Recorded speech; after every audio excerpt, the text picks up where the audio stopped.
थोड़ा सा डिफ्रेंशिएशन हम लोगों ने सीखा था तो और थोड़ा सा और सीखना है।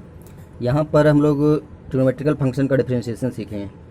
तो सबसे पहले साइन एक्स का देखते हैं। साइन एक्स का डिफ्रेंशिएशन क्या होता है? Cos x.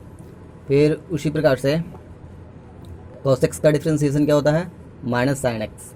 और टेन एक्स का sec square X. Sec X का differentiation sec X into tan X. Cot X का differentiation minus cosec square X. Cosec X का differentiation cosec X into cot X. Log X का differentiation क्या होगा? 1/x। Exponential function ई पर power x का differentiation क्या होगा? ई टू दी पावर एक्स ही होगा। फिर वह जो कि यदि कोई फंक्शन डिग्री के टर्म में दिया हुआ है, जैसे साइन एक्स डिग्री या कॉस एक्स डिग्री, इस प्रकार से कुछ रहेगा, तो क्या होगा? यदि साइन एक्स डिग्री है तो सबसे पहले जो डिग्री है उसको रेडियन में कन्वर्ट करने की कोशिश करेंगे और उसके लिए π/180 से मल्टीप्लाई करना पड़ेगा, फिर उसका डिफ्रेंशिएशन करेंगे। तो ये है जो कि कैसे हुआ है ये हम लोग देखेंगे और वो समझ में भी आ जाएगा। यहाँ पर जो हमने मल्टीप्लाई किया है एक्स के साथ वो आगे आ गया है, वो कोफिशिएंट, और जो साइन का डिफ्रेंशिएशन है वो कॉस और π/180 πx/180। फिर यहाँ पर हम लोग देख रहे हैं कि π/180 को हम लोगों ने इंटू एक्स को हम लोगों ने एक्स डिग्री कहा था, तो उस प्रकार से हम लोगों ने फिर लास्ट में π/180 इंटू कॉस एक्स इस प्रकार से लिख दिया है। अब इससे रिलेटेड कुछ क्वेश्चन देख लेते हैं। एग्जाम्पल, बिना एग्जाम्पल के समझ में आएगा नहीं। यहाँ पर एक चेन रूल है और वो है कि फंक्शन के अंदर फंक्शन जब छुपा हुआ रहेगा तो हम लोग चेन रूल का इस्तेमाल करेंगे। और एग्जाम्पल पर हम लोग को समझ में आएगा कि यहाँ पर कोई फंक्शन u है और उसको डिफ्रेंशिएट करना एक्स के रिस्पेक्ट में, तो यदि अंदर में जो फंक्शन u है वो फंक्शन ऑफ फंक्शन है, फंक्शन के अंदर 2-3 फंक्शन छुपा हुआ रहेगा, तो हम लोग क्या करेंगे इस प्रकार से डिफ्रेंशिएशन ऑफ u/dA, फिर dA/dB multiply by d by d c multiply by d c बटे लास्ट में डी एक्स। कोई ज़रूरी नहीं है कि ये 3-4 टर्म ही हो सकता है, 2 टर्म में भी हो सकता है, या 3 टर्म, या हो सकता है 8-10 टर्म भी हो सकता है। तो अब इससे बेस्ट है जो कि क्वेश्चन देख लेते हैं, और क्वेश्चन करने से पहले एक बार फॉर्मूला को याद रखना बहुत ज़रूरी है, नहीं तो समझ में नहीं आएगा। इसलिए सबसे पहले क्या करें? फॉर्मूला याद करें, उसके बाद क्वेश्चन करें। सिर्फ फॉर्मूला याद कर लेने से आप लोग को यदि जेईई मेंस की तैयारी करते हैं या जेईई एडवांस की तैयारी करते हैं, सिर्फ फॉर्मूला याद रखने से, सारे फॉर्मूला याद रखने से ही हो जाएगी। कंसेप्ट के ऊपर भी डिपेंड करता है, लेकिन फॉर्मूला बहुत ज़रूरी है। जैसे एग्जांपल लिख लेते हैं, y is equal to x square minus sine x. सबसे पहले आसान वाला ही लेते हैं और इसको जब डिफ्रेंशिएट करेंगे x के रिस्पेक्ट में तो क्या लिखेंगे? dy/dx। फिर यहाँ पर देख रहे हैं कि 2 फंक्शन है और दोनों फंक्शन के बीच में निगेटिव का साइन है, माइनस का साइन है, तो हम लोग क्या करेंगे? वो वाला रूल इस्तेमाल करेंगे, differentiation of u minus v। तो उसमें क्या करेंगे? अलग अलग दोनों को डिफ्रेंशिएट करेंगे। फॉर्मूला याद होना बहुत ज़रूरी है। Differentiation of u minus differentiation of v x के रिस्पेक्ट में। तो यहाँ पर डिफ्रेंशिएशन ऑफ एक्स स्क्वायर करेंगे तो क्या हो जाएगा? Direct 2x minus sine x का डिफ्रेंशिएशन कॉस एक्स। यही क्या हो गया? आंसर। फॉर्मूला याद रखिएगा, बहुत ज़रूरी है, फॉर्मूला याद रखना बहुत ज़रूरी है। फिर नेक्स्ट एग्जांपल लेते हैं कि यदि ये रहा y is equal to x square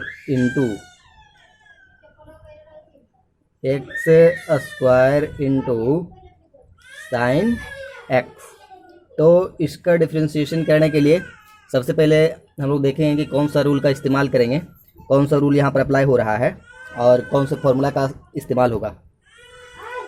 क्योंकि जब हम लोग स्टार्ट किए थे मैथमेटिकल टूल्स तो वहाँ पर हम लोगों ने देखा था कि सिर्फ फॉर्मूला याद रहने से नहीं होगा, कौन सा रूल किस पॉइंट पर लगेगा, किस जगह पर, ये भी समझ होना बहुत ज़रूरी है। जैसे यहाँ पर हम लोगों ने इसको u मान लेंगे और इसको v, तो ये क्या हो जाएगा? u इंटू वी, और u इंटू वी हम लोग को फॉर्मूला पता था और पहले हम लोगों ने देखा है क्या? बाय ये differentiation of u into v क्या होता है? Differentiation of u into v plus differentiation of v into u। इस फॉर्मूले का इस्तेमाल करेंगे। बार बार हम फॉर्मूला लिखेंगे नहीं, आपको फॉर्मूला याद होना चाहिए। यदि याद नहीं है तो पहले फॉर्मूला याद करें, उसके बाद करें। तो इस फॉर्मूले का इस्तेमाल करेंगे तो पहले डिफ्रेंशिएशन ऑफ एक्स स्क्वायर का क्या होता है? 2x हो जाएगा इंटू भी, मतलब साइन एक्स प्लस है तो प्लस, फिर डिफ्रेंसिएशन ऑफ भी, साइन एक्स का डिफ्रेंसिएशन माइनस कॉस एक्स, तो यहाँ पर माइनस डायरेक्ट कर देते हैं, minus cos x into x square. करना है तो इसको एक लाइन और आगे कर सकते हैं कि क्या हो जाएगा, 2x sine x minus x square cos x, यही क्या हो गया आंसर। फिर एक और एग्जांपल लेते हैं, यहाँ पर 8-10 एग्जांपल देख लेते हैं, उसके बाद फिर करेंगे हम लोग। जो नेक्स्ट एग्जांपल है, y is equal to sine x by x, यहाँ पर जो कि ऊपर वाले को u मान लेंगे और नीचे वाले को v, तो फॉर्मूला क्या होता है, differentiation of u by v, जो क्वाड्रेंट रूल है उसका इस्तेमाल करेंगे, v into differentiation of u minus u into differentiation of v by dx। इस फार्मूले का इस्तेमाल करके हम लोग ये प्रॉब्लम बनाएंगे।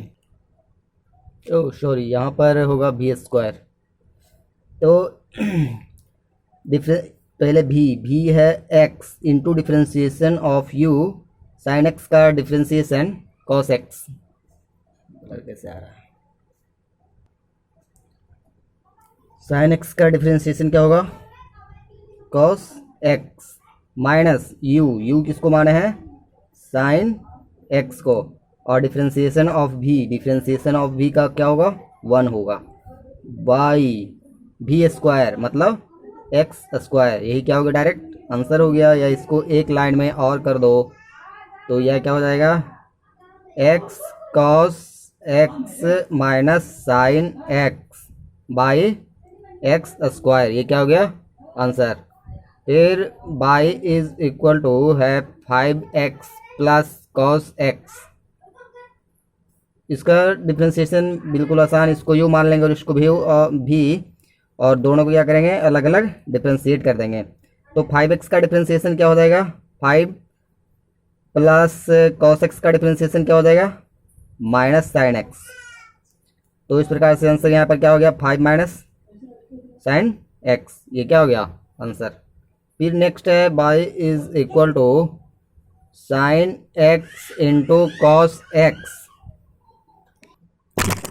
इसका इस्तेमाल करने के लिए, इसको बनाने के लिए हम लोग इसको u मान लेंगे और इसको भी, तो u इंटू भी वाले फॉर्मूला का इस्तेमाल करेंगे और इस प्रकार से इसका डिफ्रेंसिएशन क्या हो जाएगा, सबसे पहले डिफ्रेंसिएशन ऑफ u मतलब साइन x का differentiation minus cos x into भी कॉस x, फिर आगे प्लस, तो plus differentiation of v cos x का differentiation minus sine x into differentiation into u मतलब साइन x।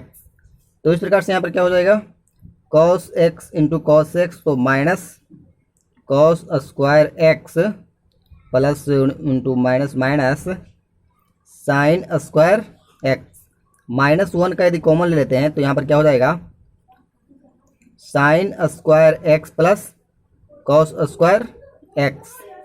अब sign square x plus cos square x बराबर क्या होता है, जिनको फॉर्मूला याद है वो उनको पता होगा, और आंसर इस प्रकार से क्या आ गया, -1। Sine square x plus cos square x is equal to 1 होता है, तो 1 मल्टीप्लाई बाई -1 क्या हो गया, -1। फिर नेक्स्ट एक मज़ेदार है और वो ये है कि y is equal to tan x, इसका हम लोग डिफ्रेंसिएशन कैसे करेंगे, फॉर्मूला तो पहले बता दिया गया है, लेकिन ये फॉर्मूला कैसे आया है उसके लिए क्या करना पड़ेगा, y is equal to sine x by cos x करके ऊपर वाले को u मानेंगे और नीचे वाले को भी, और इसको घर पर ट्राई करना है, पेन पेंसिल है ही पास में, तो आप इसको ट्राई कीजिए, नहीं तो फिर हम तो बताएंगे ही। फिर y is equal to next है एक फंक्शन इस प्रकार से 3x प्लस कॉट x, तो इसको फिर u मान लेंगे और इसको भी मान लेंगे, और ये इजी है इसलिए इसको बताएंगे बार बार नहीं, ऐसे ऐसे फंक्शन को। फिर है y is equal to 2 by sine x, इसका इस दोनों को आपको घर पर ट्राई करना है, ऊपर वाले को u मान लेंगे और नीचे वाले को भी मान लेंगे, तो u बाई भी फॉर्मूला तो याद ही होगा, v into differentiation of u with respect to x minus u into differentiation of v by v square. तो यहाँ पर v किसको माने हैं, साइन x को माने हैं, इंटू u किसको माने हैं, 2 को माने हैं, 2 को डिफ्रेंशिएट करेंगे तो क्या होगा 0, माइनस u किसको माने हैं 2 को, differentiation of v sine x का differentiation cos x by sine square x। तो क्या हो गया -2 cos x by sine square x। एक स्टेप और बढ़ाना है तो और बढ़ा दीजिए, नहीं तो इतने ही पर भी आंसर लिख सकते हैं। यहाँ पर साइन x इंटू 0 मिलाकर क्या हो गया 0। फिर एक और फंक्शन लेते हैं, y is equal to e to the power x log x base में e। इसका डिफ्रेंशिएशन कैसे करेंगे, इसको u मान लेंगे और इसको v मान लेंगे। तो फिर से हम लोग करते हैं v into differentiation of u। तो v क्या है log x है into differentiation of u plus इस बार है जो कि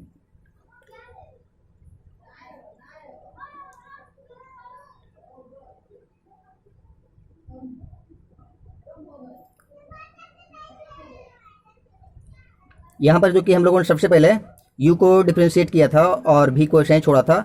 यहाँ पर u को ऐसे ही छोड़ देंगे और v को डिफ्रेंशिएट करेंगे। तो e to the power x का differentiation e to the power x होता है और v का डिफ्रेंशिएशन क्या हो जाएगा 1/x। यही क्या हो गया answer.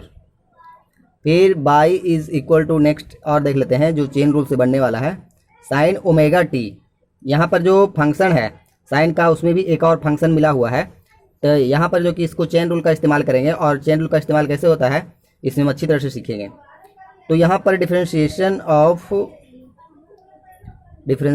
Of sine omega t by क्या लिखेंगे, डिफ्रेंशिएशन ऑफ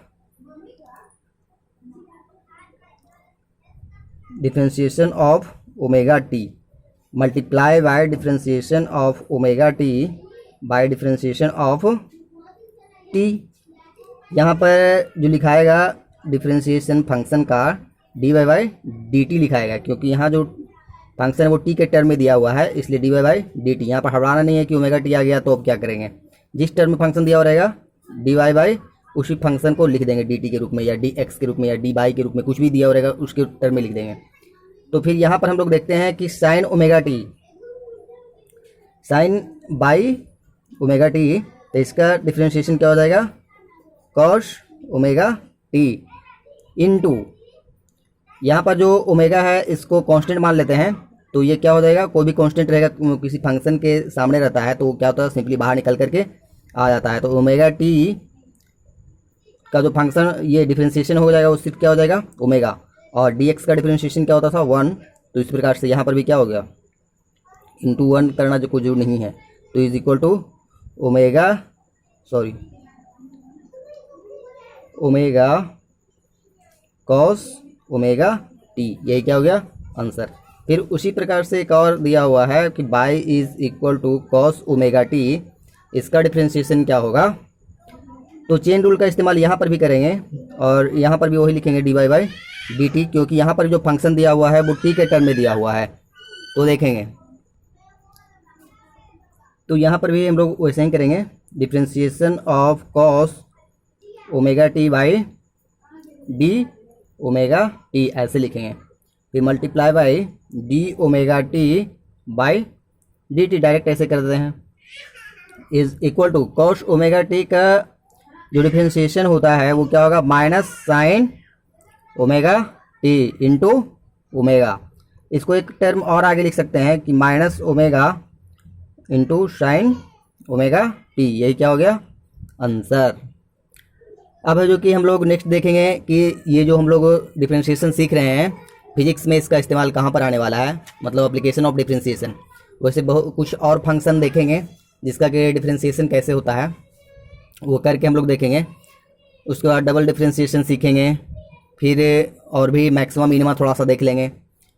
वो है जो कि ग्राफ का प्रॉब्लम सॉल्व करने के लिए मैक्सिमम मिनिमा बहुत ज़रूरी है और वो उसका इस्तेमाल भी होने वाला है आगे चल करके। तो उससे भी ज़्यादा इम्पोर्टेंट है कि एप्लीकेशन ऑफ डेरिवेटिव्स। तो इसलिए जो नेक्स्ट वीडियो है वो बहुत इंपॉर्टेंट है, ये पीछे वाला वीडियो से ज़्यादा। इस पर तो अधिक से अधिक अब प्रैक्टिस कर सकते हैं। और जो मैथमेटिक्स के स्टूडेंट हैं वो मैथ में जो डिफरेंशिएशन है चैप्टर, उसमें जो कि कुछ प्रॉब्लम उससे देख करके भी सॉल्व कर सकते हैं, या कहीं पर भी प्रॉब्लम दिखता है तो उसको सॉल्व कर सकते हैं, आसान प्रॉब्लम। ठीक है, थैंक यू।